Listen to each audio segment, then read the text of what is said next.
Hi everyone, we're ROMbi. Today we're reviewing Brawler Kasumi. She's from the summer batch, and right now in the Japanese version she's an S class with no Shinki. On GameWith, she has an 8.5 out of 10 ranking. And that makes her, what, an SS class, give or take? S plus class, maybe? S plus, maybe? S plus class? SS in our global version. Yeah. So these are oopsies. Let's not be purchasing jewels right now. She is a brawler, so here are the brawler stats. Mm-hmm. And these are the only build-ins that I have maxed out, so I'm really excited. And here is Kasumi. That is her and her art. Ta-da! So more art. And more art. She's a balance type, so she considerably increases the SP of balance types. This is really nice. I mean, for her, it's really nice to have a balanced team, especially since her passive includes a attack plus 10% per balance in the team. Unfortunately for me, I only have Koyomi, like the old Koyomi, for a balance type, so this makes it a little bit more difficult. She also has a boost, action skills plus 15%, and SP plus 15%. Her first action skill is Cherry Blossom Strike, and it does fire, water, and bolt damage to the enemy. There is a 1.5x attack power up buff, and there's also a movement speed buff, or is that an attack speed buff? Yeah, and this lasts 20 seconds. That makes it really nice, especially because brawlers attack really fast, right? Yeah, so attack speed plus attack buff is pretty good. 20 seconds too, so quite a long time. It only costs 25 SP, too. That's pretty cheap. I guess I'm really used to Vivi, whose SP costs super 12. Yeah, super low. So that's, to me, a little bit expensive, but it's pretty cheap for an attack buff and attack speed buff. She also has an Evil Crushing Fist, her second skill, which is 42 SP. It gives her a transparency buff, which she, in her old version, has as an archer. Mm-hmm. So no one notices you when you're running around, and that's really helpful for Vanguard if there aren't those red walls.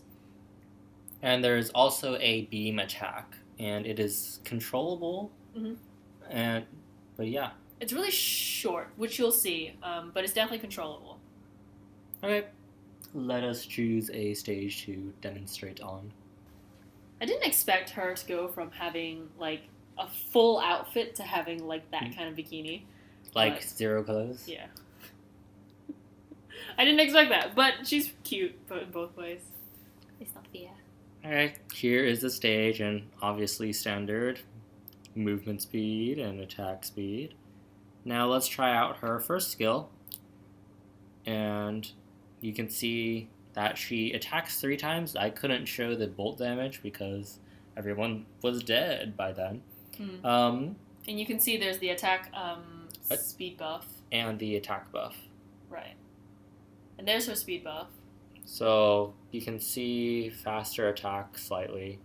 Mm-hmm. It's harder to tell on brawlers because they already attack so fast. Mm-hmm. And here is her second skill. Giant Beam, and now she is invisible to enemies. So you run right next to them, they won't see you. Ta-da! And if you attack anything that's not an enemy, they still won't see you. So if you go down to the treasure chest down here. Oops, sorry.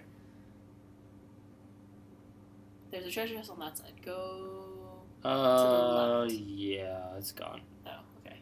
But yeah, like I can move the beam around like that. So it is a pretty controllable beam. Mm-hmm. And it's slightly longer. Oh, the treasure already chest. Killed it. It's up there. There's another one up north.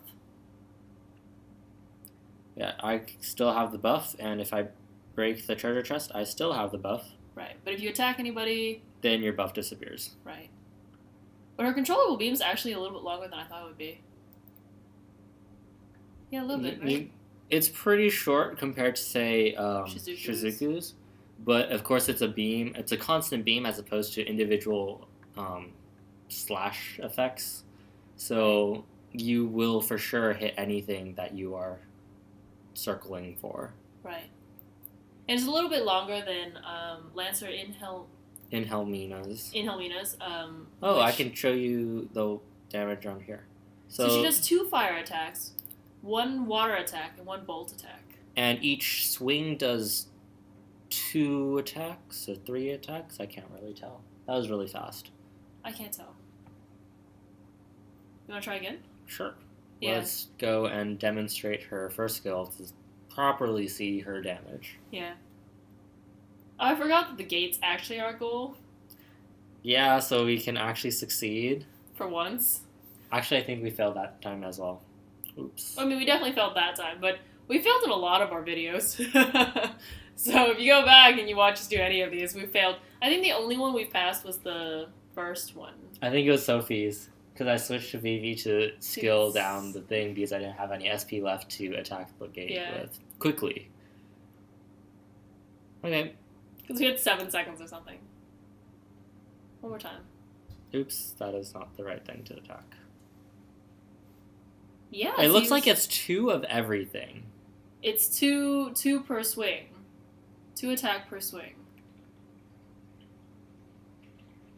Yeah, it's 2 of that particular element per swing. Right, and she swings the flame one twice, and the ice one, or water one once, and the bolt one once. Thunder? But yeah, she's really cool. Her controllable beam is really strong. Mm-hmm.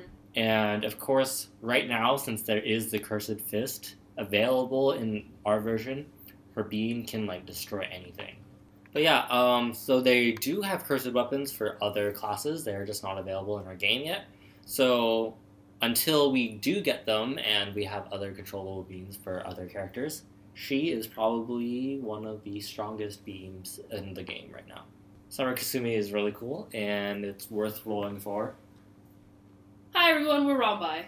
If you enjoyed our character review today, please like and subscribe to our channel. See you next time!